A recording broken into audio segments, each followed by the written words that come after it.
Forever. God is great. Forever. God is great. Terima kasih banyak untuk kemurahan Tuhan yang tiada batas. Terima kasih banyak untuk persekutuan dengan umat yang diberkati Tuhan dan yang telah dipilih oleh Tuhan menjadi umat yang spesial. Tetapi kamulah bangsa yang terpilih, imamat yang rajani, bangsa yang kudus, umat kepunyaan Allah sendiri, supaya kamu memberitakan perbuatan-perbuatan yang besar dari Dia yang telah memanggil kamu keluar dari kegelapan kepada terangnya yang ajaib. Amin. Amin. Puji Tuhan untuk lagu pujian yang sudah disampaikan oleh para pelayan jemaat Tuhan, yaitu diakon dan diakones yang secara khusus diordain, diurapi untuk melayani jemaat dan untuk melayani orang lain, membawa orang lain ke kaki juru selamat. Terima kasih banyak untuk para penatua jemaat, Bapak Gembala yang walaupun tidak hadir di sini saat ini, tapi mungkin memantau melalui Zoom atau YouTube. Kita semua ada di dalam persekutuan oleh karena kasih setia Tuhan. Ke Galilea paling tidak saya sudah 3 kali dan 4 kali dengan yang kemarin, walaupun itu hanya rapat penginjilan di wilayah 19. Dan puji Tuhan, umat Tuhan di sini ada di dalam anugerah dan rahmat Tuhan senantiasa. Dan pada hari Sabat ini, sebagaimana yang telah didengungkan oleh organisasi kita sedunia, bahwa siapapun yang menyampaikan kebenaran firman Tuhan dari altar atau dari mimbar ini harus di-remind kembali, diingatkan kepada semua umat Tuhan bahwa gereja ini didirikan oleh karena Tuhan memiliki misi untuk mereka. Itulah sebabnya gereja kita punya pernyataan misi.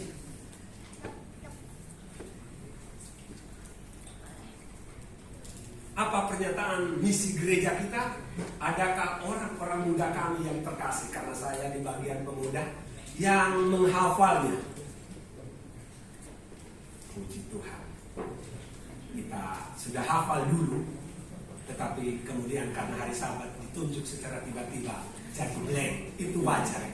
Tapi yang jelas adalah pernyataan misi dari gereja kita adalah memanggil semua orang untuk menjadi murid Yesus Kristus, memberitakan pekabaran 3 malaikat yang terdapat di dalam Wahyu pasal 14 ayat 6 sampai 12, serta mempersiapkan dunia bagi kedatangannya yang segera. Jadi ingat saja 3M. Yang pertama, memanggil. Yang kedua, memberitakan. Yang ketiga, mempersiapkan. Jadi gak usah dilihat yang ada di screen ini. Ini karena saya coba download dari pernyataan misi yang ada di website kita, tapi paling tidak dalam bahasa Indonesia. Ingat 3M saya katakan. Kemanapun saya melayani Bapak Ibu sekalian, saya katakan kepada orang-orang muda dan kepada jemaat, ingat saja 3M, yaitu memanggil semua orang, memberitakan kepada semua orang, dan mempersiapkan dunia bagi kedatangan Yesus Kristus yang kedua kali sebagai Tuhan dan Juru Selamat kita, sebagai Raja di atas segala raja. Aminnya kecil sekali. Oke, baik Bapak Ibu sekalian, kita lanjutkan.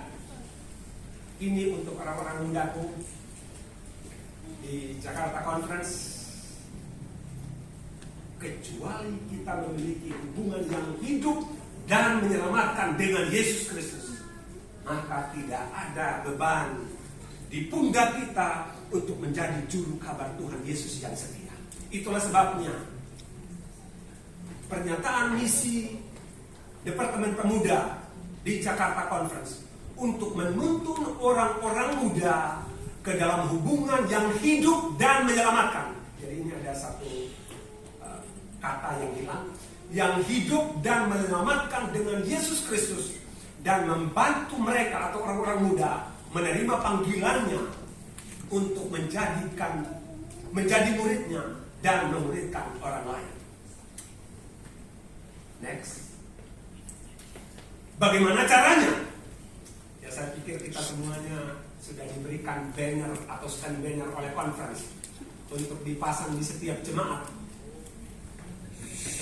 Bagaimana caranya? Yang pertama, yang menjadi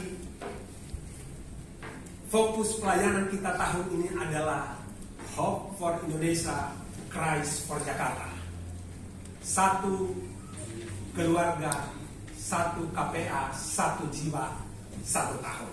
Bagaimana caranya? Yaitu kita doakan kira-kira target untuk kita layani, bukan target untuk kita baptis ya. Karena kalau tidak nanti walaupun sasaran kita ke sana, tetapi lebih daripada bagaimana kita melayani satu orang itu selama 1 tahun. Yang kedua, berpuasa pergi, dan kemudian yang ketiga, kita terlibat secara keseluruhan dalam hal ini keluarga kita. Jadi lanjut. Hope for Indonesia, Christ for Jakarta. Jadi lanjutkan. Ya ini. Terus kemudian puji Tuhan, salah satu yang mengambil bagian dalam KKR Voice of Youth, yang organisasi telah mencanangkan ada 150 KKR Voice of Youth, di mana di sana yang menginisiasi, yang menjadi pelaksana adalah orang-orang muda dan di-coach atau dituntun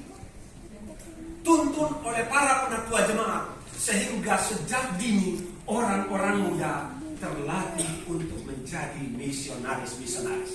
Dan puji Tuhan, Galilea telah melaksanakan beberapa waktu yang lalu. Kami berkoordinasi terus dengan Bapak Gembala dan itu sudah terlaksana.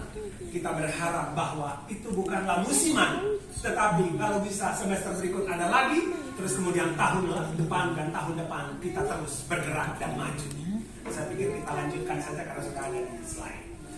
Oke, ini baru pendahuluan Bapak-Bapak. Ya tadi pendahuluan semua.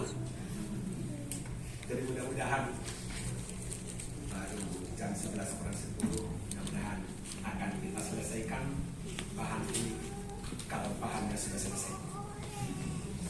Bapak Ibu sekalian, belum nyampe di situ, Pak.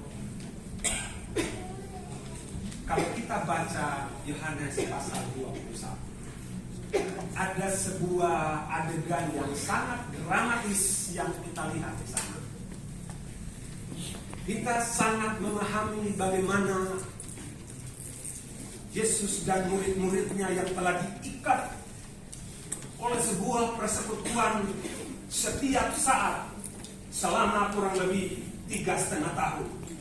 Kemanapun guru mereka pergi, mereka ikut bersama.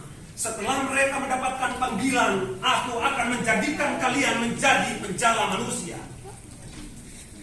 3,5 tahun bukanlah waktu yang singkat, tetapi paling tidak sebagai murid telah mengenal karakter guru mereka, telah mengenal siapa guru mereka, dan sudah barang tentu sebagai guru mengenal siapa murid-muridnya. Tetapi peristiwa penyaliban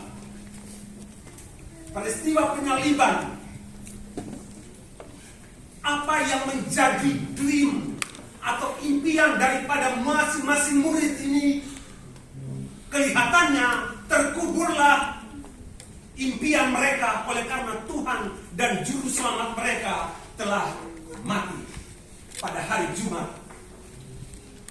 Sehingga apa yang terjadi? Mereka kehilangan arah. Bahkan catatan Rasul Yohanes menyatakan bahwa Petrus dan murid-murid yang lain yang tadinya dengan komitmen saat mereka dipanggil, mereka telah kembali untuk menjadi penjala ikan. Kita baca ceritanya. Itu sebabnya ketika Yesus bangkit, dia mencoba untuk menampakkan diri kepada mereka. Dan kalau kita baca di dalam Yohanes pasal 20 dan 21, maka kemudian kita temukan di sana bahwa sesungguhnya waktu Yesus berkata kepada mereka saat mereka berada di danau itu, ada laut paut di antara kamu, tapi mereka tidak mengenal siapa Juru Selamat mereka. tahun 1995. Tepatnya tanggal 12 Juni. Saat kami berangkat tanggal 9 Juni dari Kota Kupang menuju Jakarta menggunakan KM Dobong Solo. Saya telah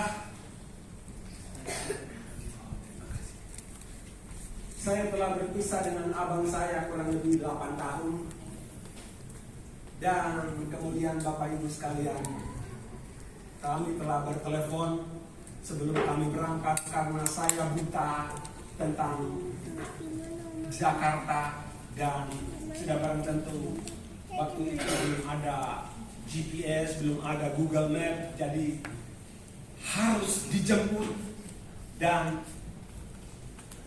kami telah bersepakat bahwa kakak saya ini akan menjemput.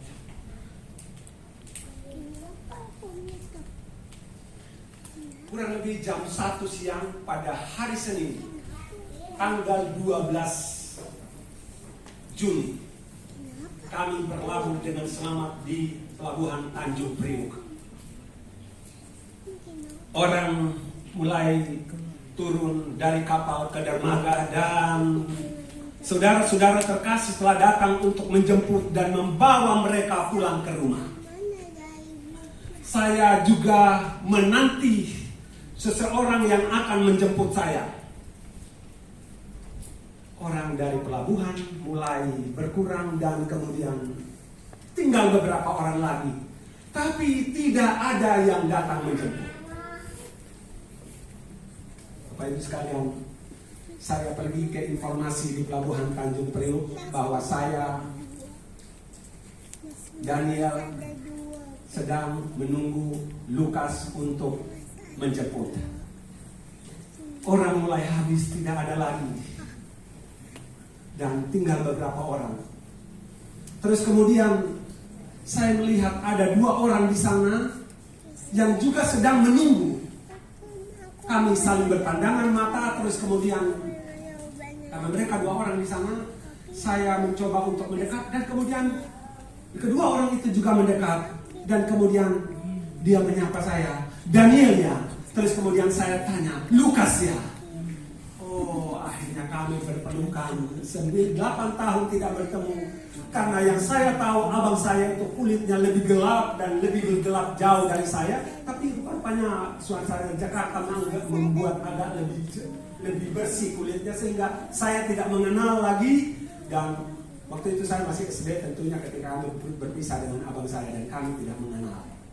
Bapak Ibu sekalian, apa yang mau saya garis bawahi di sini adalah bahwa memang Bang Toran tahu abang saya Lukas ya satu angkatan dengan beliau.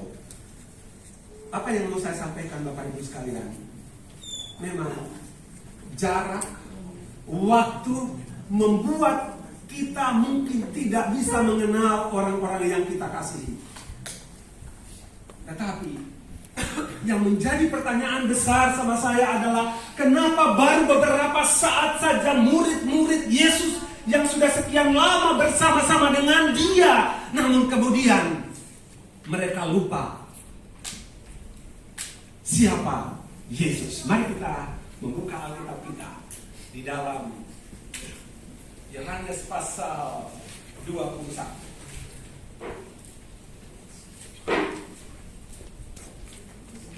Yohanes pasal 21.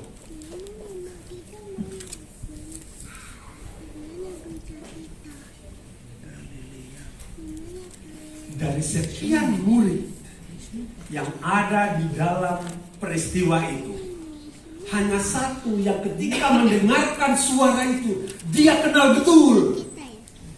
Mungkin itulah sebabnya dia dikenal sebagai murid yang dikasihi. Di dalam Yohanes pasal 21 ayat yang ke-7. Maka murid yang dikasihi Yesus itu berkata kepada Petrus, "Itu Tuhan."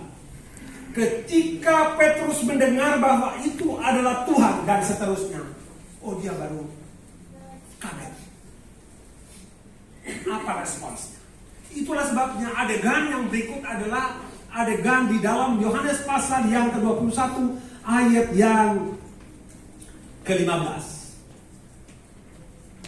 Setelah peristiwa itu masuk kepada bagian ini adalah yang disebut dengan percakapan pribadi.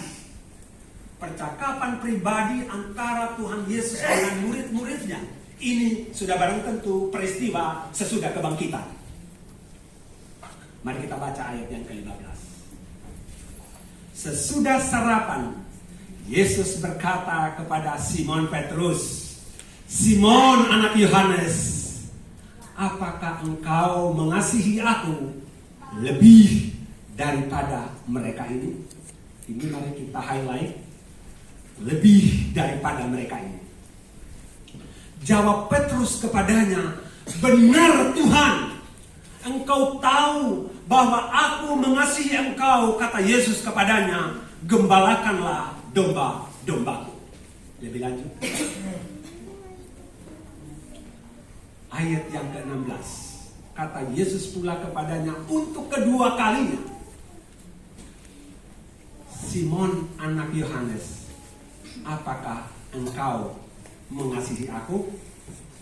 Di pertanyaan yang pertama, apakah engkau mengasihi aku lebih daripada mereka? Tapi di sini sudah mulai agak menurun. Apakah engkau mengasihi aku? Tidak ada lagi kata lebih. Jawab Petrus kepadanya, "Benar Tuhan, Engkau tahu bahwa aku mengasihi engkau." Kata Yesus kepadanya, "Gembalakanlah domba-dombaku." Kita lanjut ayat yang ke-17. Kata Yesus kepadanya untuk ketiga kalinya, "Simon anak Yohanes, apakah engkau mengasihi aku?" Maka sedihlah. Sama-sama di sini Tuhan Yesus tidak berkata, "Apakah engkau mengasihi aku lebih daripada mereka ini?" Tetapi, "Apakah engkau mengasihi aku?" Maka sedih hati Petrus karena Yesus berkata untuk ketiga kalinya.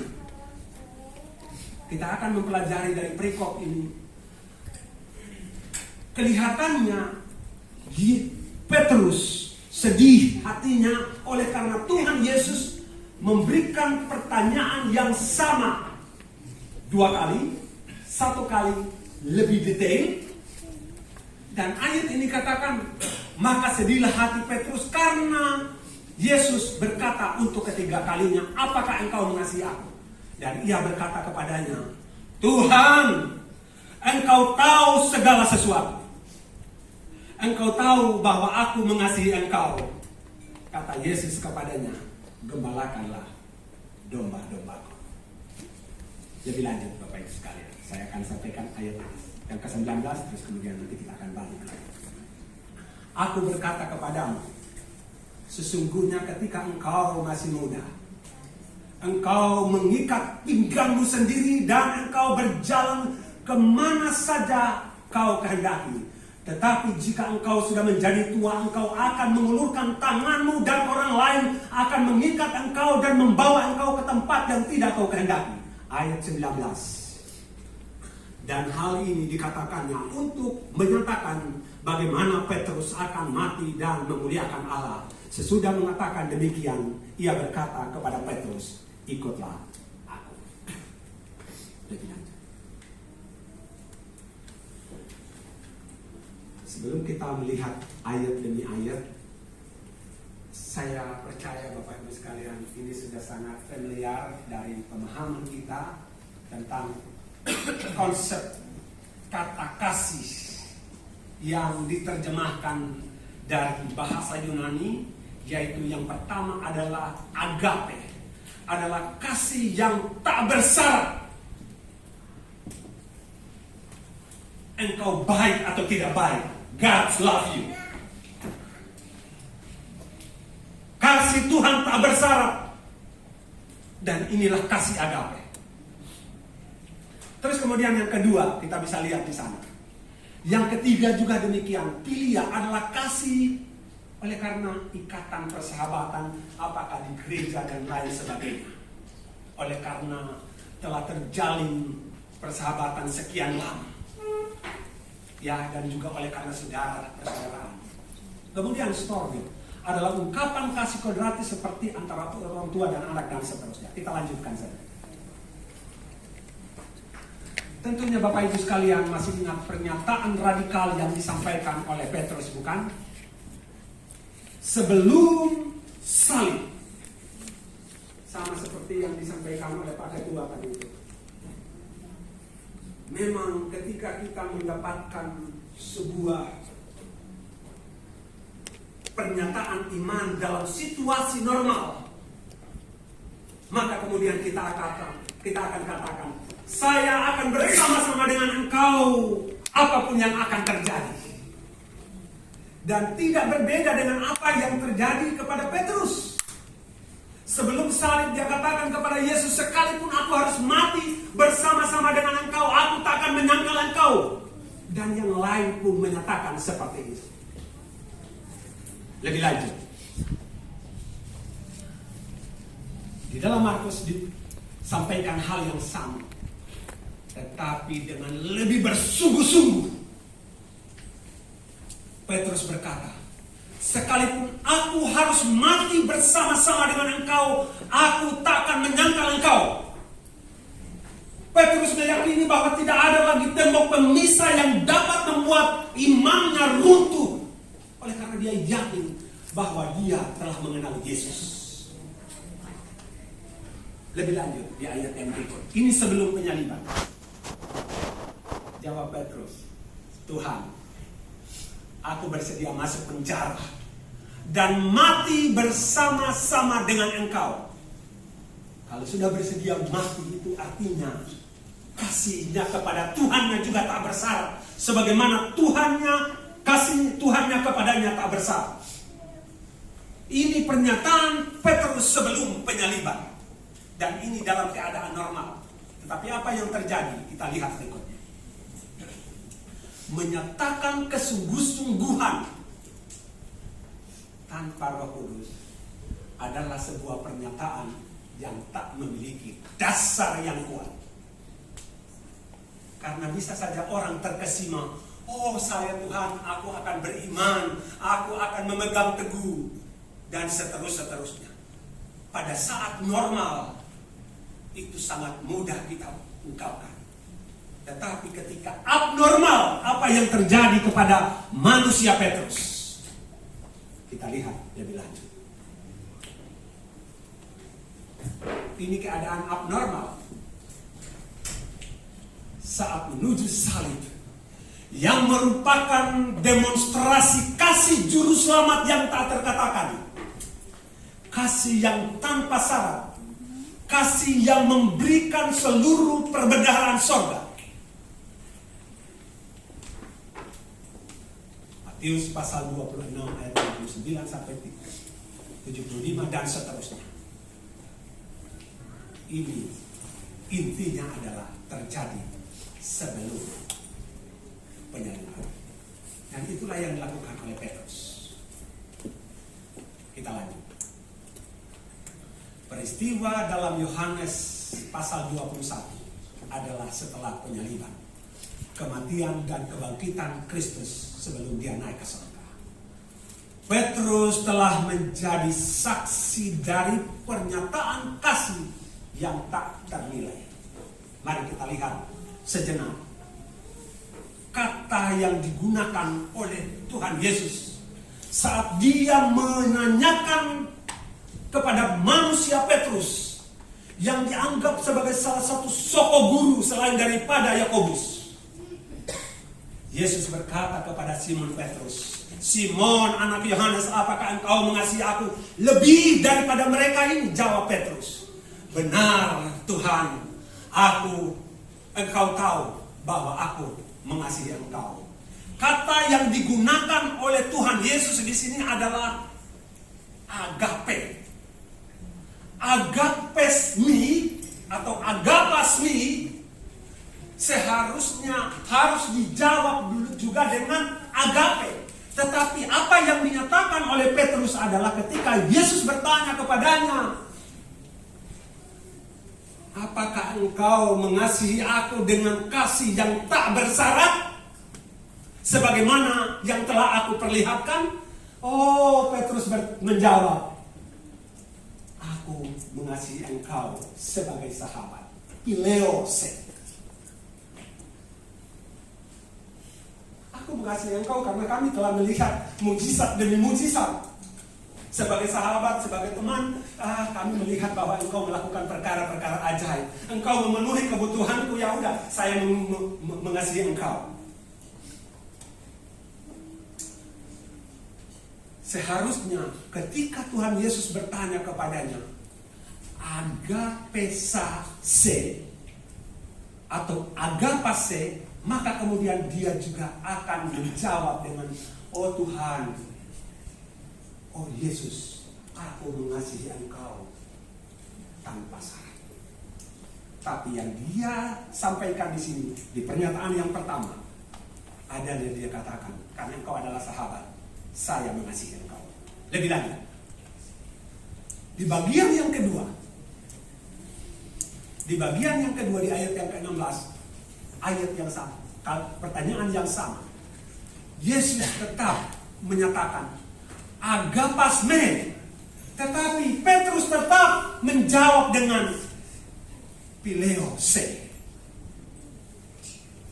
Masih sama, tidak ada perubahan. Yang menarik di sini adalah di ayat yang ke-17.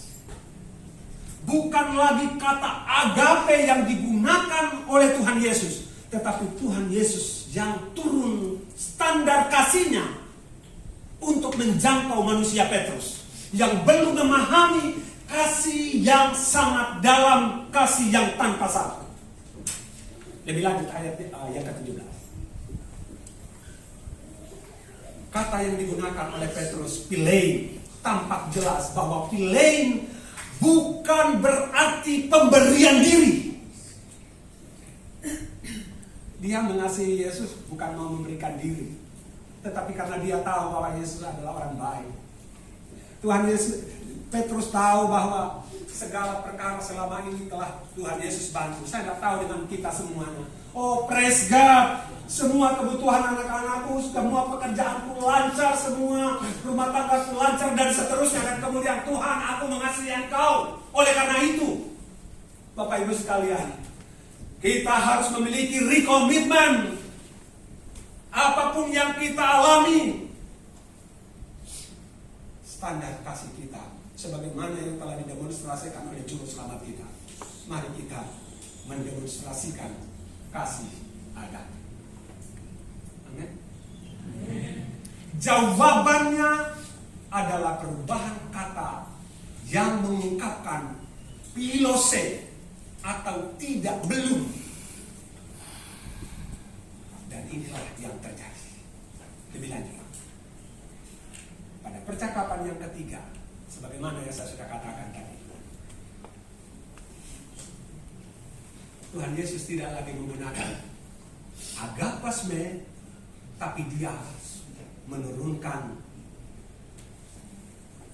standar yang dia sudah sampaikan tadi itu, agapasme, tapi dia bertanya kepada Petrus untuk percakapan yang ketiga kalinya, pileise, yaitu apakah engkau mengasihi aku karena saya adalah sahabatmu? Kira-kira lebih seperti itu. Terus kemudian Petrus katakan, engkau tahu Tuhan. Dan kita maju kepada yang berikut. Ketiga kalinya Kristus menggunakan kata philein, menurunkan tingkat permintaan yang mungkin tidak dapat dilakukan oleh Petrus tanpa Roh Kudus yang turun ke atas kepadanya pada hari Pentakosta.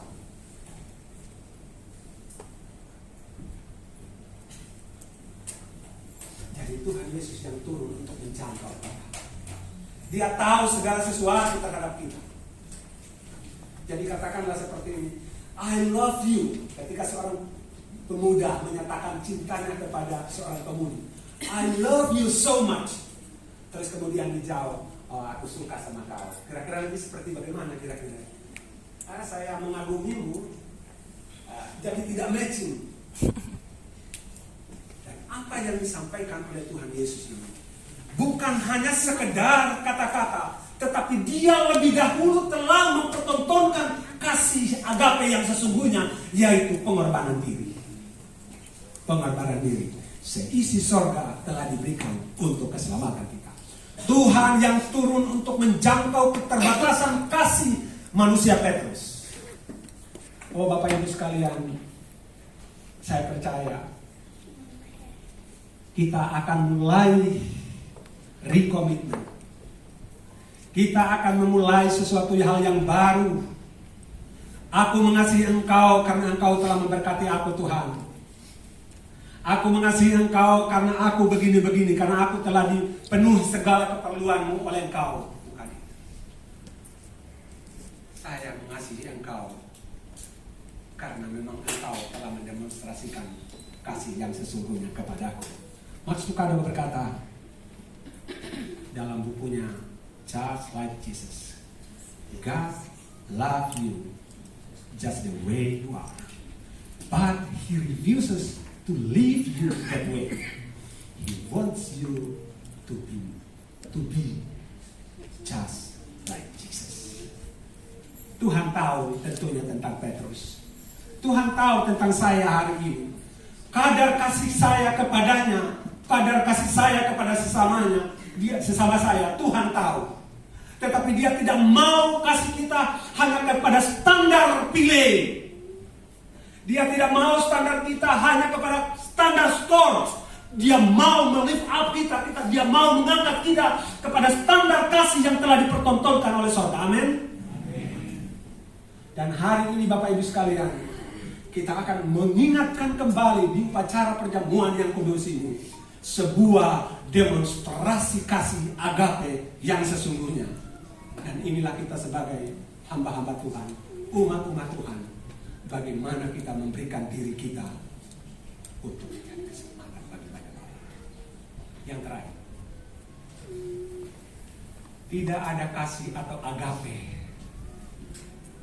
yang lebih besar daripada kasih seorang yang memberikan nyawanya untuk sahabat-sahabatnya. Semoga kita seperti Petrus yang kita tahu. Satu lagi slide-nya. Yang kita tahu Bapak Ibu sekalian, saat dia telah terjadi transformasi dalam hidupnya yang telah dinubuatkan dan telah disampaikan oleh Tuhan Yesus di dalam Yohanes pasal yang ke-21 ayat yang ke-18 dan ke-19. Kita tahu setelah hari Pentakosta, kecurahan Roh Kudus, terlalu tinggi derajatnya Petrus untuk dia menyamakan dirinya, disalibkan dengan kepala ke atas, dan bahkan Petrus katakan dia rela dirinya disalibkan dengan terbalik,